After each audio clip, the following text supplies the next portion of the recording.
Halo, selamat datang di bacaan tambahan.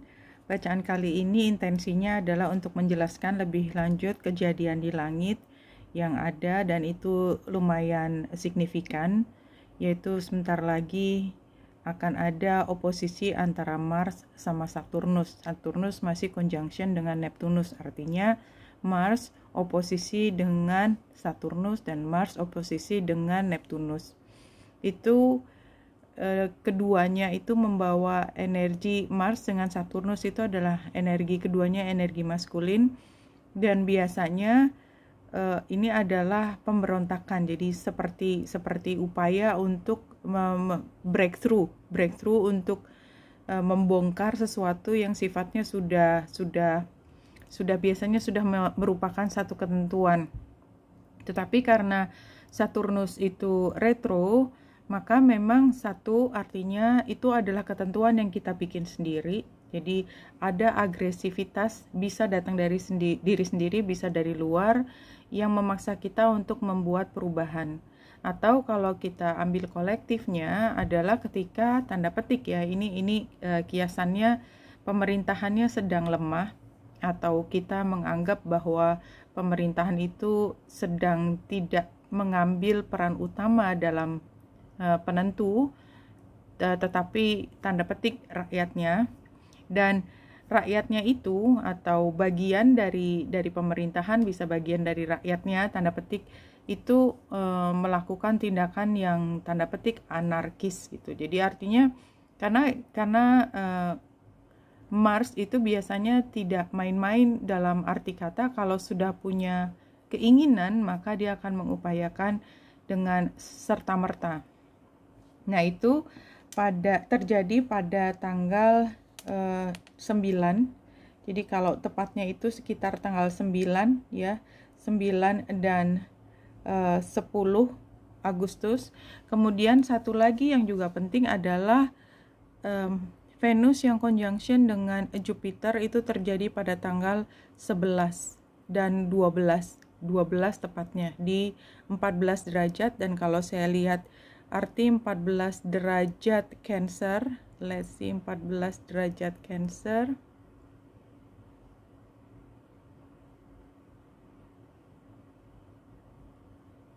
Saya ya, 14 derajat Cancer seperti ini. 14 Cancer, 14 derajat Cancer saya bacakan ya.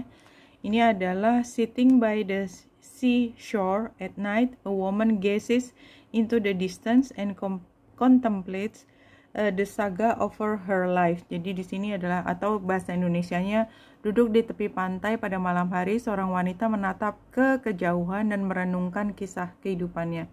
Jadi pertemuan antara Venus itu perwakilan dari feminin dan divine feminin dan kenikmatan ya, kenikmatan, kesenangan hidup, joyfulness, produktivitas, keindahan,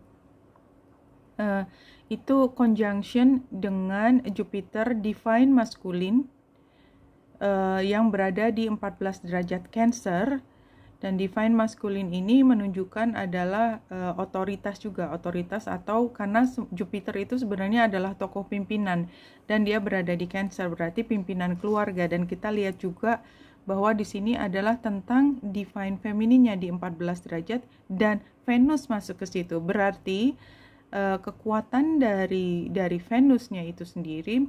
Dan pada saat ini terjadi, let's see, pada saat ini terjadi bulan atau penguasa dari Cancer itu sedang berada di Pisces. Pisces juga energinya feminin dan dia satu elemen dengan Cancer, sehingga saya melihat bahwa di sini ada seperti sovereignty atau pengambilan kembali kedaulatan dari divine feminin yang tadinya relatif tertindas. Dan tadi latar belakangnya adalah Saturnus yang oposisi dengan Mars. Jadi kita bisa bayangkan di luar ketika ada opini bahwa bisa dibuat perubahan kalau kita mau mengupayakan lebih keras lagi. Dan pada saat ini divine feminine sedang kontemplasi terhadap perubahan tersebut, dan itu bisa diterima karena divine masculine juga tengah mencoba untuk menjadi bagian dari tanda petik rumah tersebut supaya bisa lebih diterima di dalam keluarga. Jadi terbayang seperti itu. Nah, saya sudah menyediakan beberapa deck di sini untuk menjelaskan lebih lanjut kalau ada, dan kita seperti biasa go with the flow. Yang pertama dari Lenormand. Let's see, 3 kartu sebagai tema. Jadi kita ambil aja acak. Yang pertama adalah ini transformasi, ya, ada perubahan, dan karena ini adalah tema, berarti kita lihat ketiganya kira-kira membuat cerita apa. Yang kedua adalah ini divine feminine. See, this is so feminine, no? Apalagi penggambarannya dengan breastnya ini. Dan kalau di deck yang soft copy biasanya kartu ini tidak termasuk. Ini adalah as, ya, ini as. Di sini ada gambarnya. Askop. Kemudian satu lagi, ini dadu juga tidak ada di yang, dan ini juga kartu tambahan, jadi ini seperti joker, ya. Nah, oke. Jadi di sini memang jelas sekali bahwa ini adalah perubahan divine feminine, dan ini dadu ini memang sudah waktunya, ini divine intervention, dan terjadi perubahan. Saya pikir ini juga menggambarkan tadi divine feminine kembali mengambil kekuatan dirinya dia. Jadi kalau kita punya masalah di dalam keluarga, di dalam hubungan perkantoran bisa juga, karena biasanya itu kan juga penggambaran dari bagaimana hubungan yang bersahabat itu dibangun. Jadi seperti keluarga juga. Ini seperti divine feminine menunjukkan bahwa cara pendekatan yang terlalu maskulin itu tidak bisa diterima pada saat ini. Kenapa? Karena berat sebelah, dan pada saat ini divine feminine itu perlu untuk dikedepankan untuk bisa memecahkan masalah, dan ini adalah divine intervention dari langit. Berikutnya kita ambil dari healing mantra ini. Tadi jatuh semua satu deck, kayaknya mungkin memang perlu perhatian khusus, ya. Saya akan ambil tiga kartu sama seperti tadi cara membacanya. Kita lihat itunya aja, temanya. Yang pertama keluar ini deconstructing doubt. Jadi semua keraguan kita itu perlu untuk kita perhatikan lagi. Apa yang membuat kita ragu, sehingga kalau kita mau meniteni, menganalisis lebih lanjut, kita mengerti kenapa kita punya keraguan dalam satu hal tertentu. Dan ini adalah only my beliefs are in my way. Jadi satu-satunya alasan kenapa saya punya keraguan tersebut karena saya masih punya beliefs yang salah gitu. Masih punya beliefs yang masih harus diuji lagi. Kemudian kartu yang kedua ini growing beyond guilt. Apa tulisannya di sini? It couldn't have happened any other way. Jadi memang kita percaya bahwa apa yang terjadi itu memang harus terjadi. Jadi kita kalau meragukan belief kita dan seandainya bisa nggak ada yang harus terjadi, memang terjadi, dan itu semua adalah divine intervention. Kembali lagi, jadi kalau memang harus terjadi komunikasi yang harsh, ya harus ada breakthrough. It needs to happen and the time is now. Nih yang berikutnya adalah encountering conflict. Exactly. Nah, tadi memang cerita dari pertama adalah adanya konflik dengan penggambaran Mars. Semua Mars biasanya akan ada konflik, dan dia butt head atau oposisi dengan Saturnus. There's a big thing. Perang itu sebenarnya. I don't choose sides, I take a stand. Jadi kalau memang ada konflik, ya, kalau kita ketemu dengan konflik, yang harus kita lakukan adalah kita tidak memihak kepada siapa-siapa kecuali diri sendiri. Nah, ini adalah saatnya di mana kita sekarang menghargai diri kita lebih daripada yang diajarkan kepada kita. Jadi Mars yang conjunction dengan Jupiter itu selain tadi tokoh divine masculine, dia tuh juga punya amplifikasi terhadap power. Dan karena conjunction, maka memang divine feminine itu harus lebih besar gitu. Nah, divine feminine adalah tentang mengelola diri sendiri. Mengelola diri sendiri, laki, perempuan, it doesn't matter. Karena yang kita bicarakan adalah energi divine feminine. Kita diajarkan bahwa setiap orang akan berharga kalau kita memberikan servis kita gitu ya. Kalau kita selfless. Tapi itu adalah ajaran yang membuat kita semakin jatuh ke dalam konflik yang tidak terselesaikan.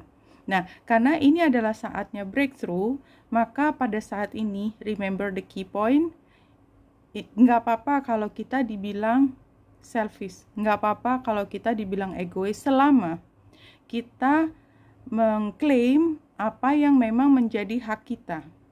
Kita mengklaim sesuatu yang memang seharusnya kita protect untuk keselamatan jiwa kita, keselamatan nurani kita, keselamatan daya pikir kita, psikologis kita, dan semua tentang kesejahteraan diri sendiri.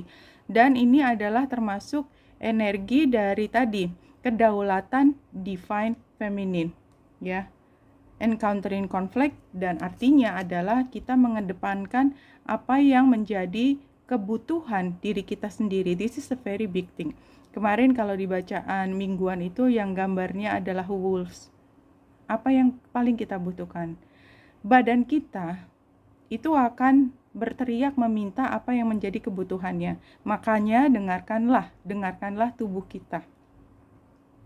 Begitu juga dengan spiritualitas kita dan emosi kita. Kalau kita merasa sedih, berarti something is wrong. Kalau kita merasa terlukai, berarti something is wrong. Kalau kita bahagia, berarti kita tahu apa yang membuat kita merasa terpenuhi. Dan kebahagiaan yang dimaksud adalah kebahagiaan yang membuat kita menjadi naik frekuensinya. Oke. Kemudian saya akan menggunakan ini map, dan ini let's see 3 kartu untuk melihat energinya. Jadi kita bisa lebih panjang cerita. Yang pertama goblins. Goblins itu adalah penggambaran dari masyarakat bawah tanah atau yang tidak terlihat, dan biasanya dia punya energi gelap, energi dark ya, maksudnya dark energy yang negatif dan bisa membuat kita menjadi down frekuensinya, goblin. Yang kedua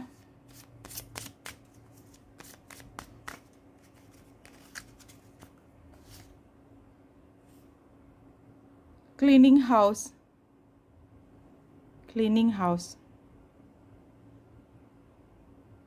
Yes, very clear no. Ada tadi energi gelap, energi bawah, kita bersihkan, purging, pemurnian diri.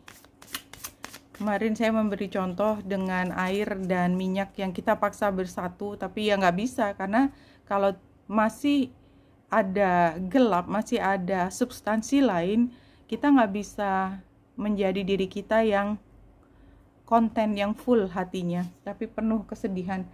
Gentle gardener. Dan kalau kita sudah dapat seed benih dari semua yang murni. Jadi kalau kita melihara, kalau yang dulu kan, kalau sekarang kan melihara binatang itu rescued ya, yang penting rescued karena semua yang udah ada kita ambil. Nah sekarang kalau yang dulu kan biasanya kita tahu yang namanya breeding yang turunannya harus 100%. Nah, kalau kita sudah bisa memisahkan diri dari yang tidak bersih atau tidak menjadi diri kita yang high versionnya gitu ya, self kita yang high selfnya itu, maka kita tidak bisa mulai gardening dan dapat produknya, menanam benih yang terbaik. Nah, sekarang adalah saatnya menanam benih, jadi kita sedang mencari benih yang terbaik. Kemudian masih ada 3 deck lagi. Yang berikutnya adalah Fairy Tarot Card. Fairy Tarot Card seperti ini.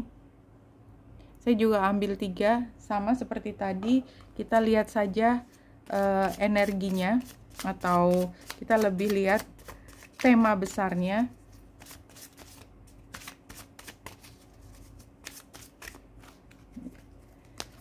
Yang pertama, The Sun. Cantiknya The Sun. Gambarnya. Ini fairy kan, fairy-nya fairy male, fairy naik unicorn di atas bunga matahari. The Sun. Plans that work out perfectly, amazing ideas that leads to reward and ini commendation, gratitude for the blessing of life. Kayak gini tulisannya. Tapi kita tahu ya, kartu The Sun itu artinya apa. Kita mulai dari sesuatu yang bagus, dan itu kalau menurut saya termasuk Lionsgate ya, Lionsgate 88 yang memang tema besar kita pada pekan kali ini, yang diteruskan dengan bulan purnama di Aquarius. That is very big, no? Dan kemudian diteruskan dengan conjunction antara Venus dan Jupiter, divine feminine, ya, bukan perempuan tetapi divine feminine, serta dengan latar belakang adanya breakthrough, kemungkinan untuk divine feminine mengambil kembali kedaulatannya. Itu yang pertama, The Sun. Saya acak lagi untuk kartu yang kedua.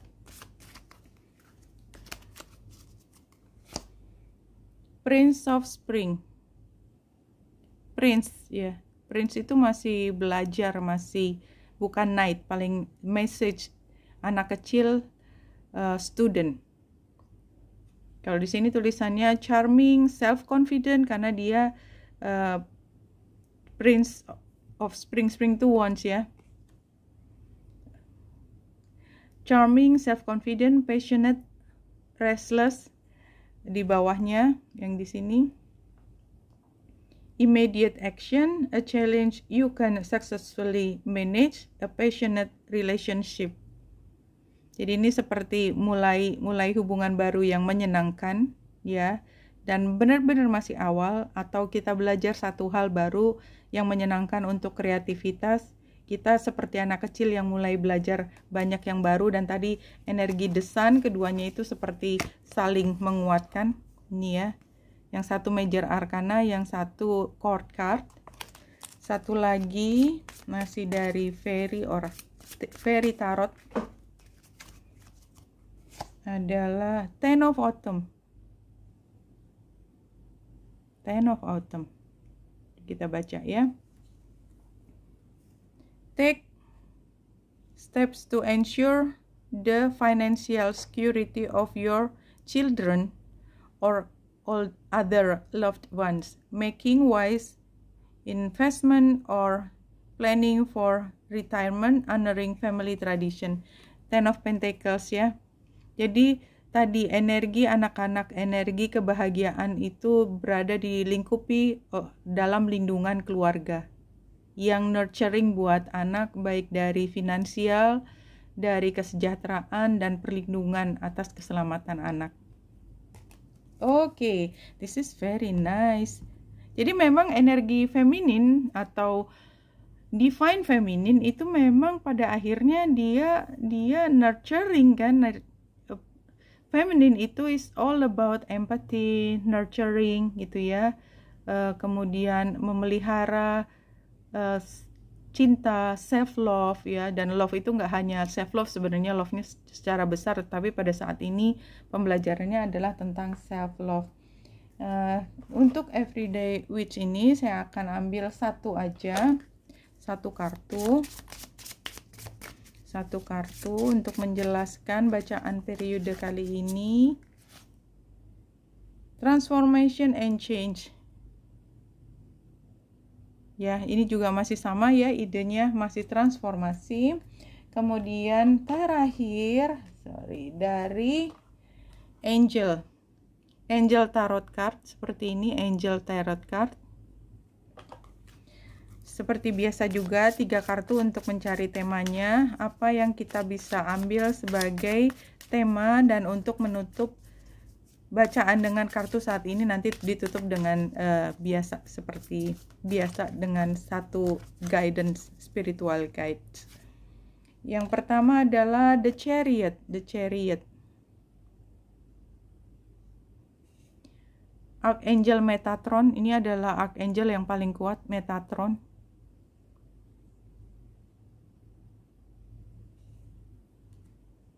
Enoch, dari tadinya adalah manusia menjadi angels yang paling kuat.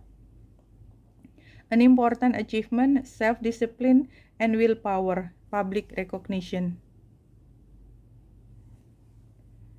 Kemudian yang kedua, Nabi Idris ya, Archangel Metatron. Kemudian Ten of Fire, Ten of Wands. Sini, too much work, accept help from others, life is out of balance, stress related health concern. Jadi di situasi ini tadi kan kita mengedepankan kebahagiaan, kesenangan diri, tetapi barangkali ada beberapa hal kita masih terlalu sibuk ya, terlalu melekat dengan kehidupan duniawi, jadi kita nggak bisa relax, kita nggak bisa seneng-seneng di dalam menjalani kehidupan ini. Padahal kita sedang belajar untuk happy, frekuensinya positif, dan itu akan berpengaruh ke seluruh dunia. Karena kita perlu ingat bahwa emosi kita sangat powerful. Apa yang kita rasakan itu akan memancar, dan secara kolektif energi tersebut akan menjadikan realita kehidupan kita. Oke, yang berikutnya Seven of Fire, Seven of Wands ya. Defend your beliefs and decisions, stand your ground, choose your battles wisely. Jadi seperti tadi ya, karena ini barangkali yang 3 dari kartu angel ini ya. Ini sebenarnya melambangkan kenapa Chariot, kenapa harus menang. Berarti di depan ada perang, tanda petik, ada konflik, dan tadi juga sudah disebutkan. Dan kita akan menang kalau kita stand untuk diri kita sendiri. Kita perang untuk memerdekakan diri sendiri. Di sini ada energi kita mungkin akan keberatan dan butuh bantuan, tapi yang paling penting adalah kita bertahan dengan apa yang menjadi perjuangan kita. Oke, untuk menutup bacaan kali ini, saya akan mengambil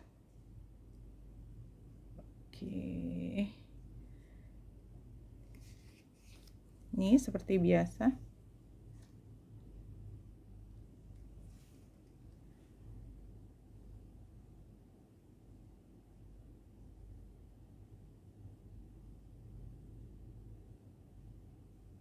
Life is not dangerous, is perfectly safe. Death is not dangerous, it also is perfectly safe. Jadi transformasi yang sedang kita bicarakan sekarang jangan membuat kita menjadi takut, tetap berjalan dengan berani apapun yang terjadi ke depan. Itu kita hanya berpindah, sebenarnya berpindah di sini kan life is not dangerous. Jadi kita jangan terlalu serius terhadap hidup kita. Why? Gitu ya, bukan berarti kita menyepelekan, bukan. Tetapi kita perlu untuk mencari kebahagiaan dalam kehidupan semasa kita masih bernapas. That's the point. Dan supaya kita tetap happy, kita tuh tidak dibayang-bayangi oleh rasa takut yang besar, termasuk rasa takut untuk mati. Mati itu tidak apa-apa. Mati di sini, yang saya lihat di sini adalah transformasi. Perubahan itu nggak apa-apa. Kenapa? Karena perubahan yang kita alami itu semua adalah divine intervention. Dan kalau kita selalu percaya bahwa kita nggak pernah sendiri, kita itu adalah bagian yang penting dari realm. Berikut para angel, para malaikat itu selalu berada di sekitar kita. Hanya kita harus perlu lebih sensitif untuk mendengarkan arahan atau bimbingan dari mereka. Maka kita tidak akan takut menjalani kehidupan ini. Kenapa? Karena kita tidak pernah sendiri dan kita selalu diajak ke arah tempat yang terbaik untuk kita. Oke, Wenita Indrasta di sini, semoga membantu. Salam hati dan cahaya.